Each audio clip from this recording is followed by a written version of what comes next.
Mr. Chairman, I do have an amendment at the desk. The clerk will report the amendment.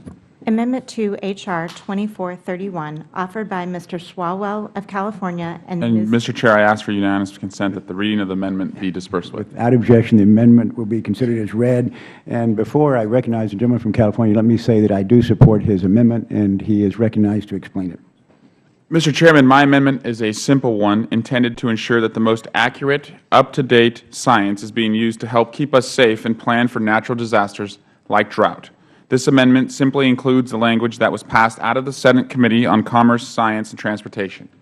Being from California, I understand the damage prolonged drought can do to our local agriculture and economies.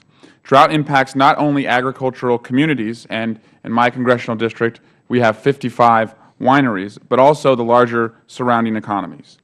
We must make sure we are using our resources wisely and working with full information. My amendment does just that by specifying that ongoing research related to drought should include the role of extreme weather events and climate variability in drought. Just last month, Lawrence Livermore National Laboratory climate scientists and scientists from 16 other organizations announced that they have found that changes in precipitation patterns are clearly related to human activities. I would like to submit for the record the scientific article identifying external influences on global precipitation, which appeared in the journal article Proceedings of the National Academy of Sciences.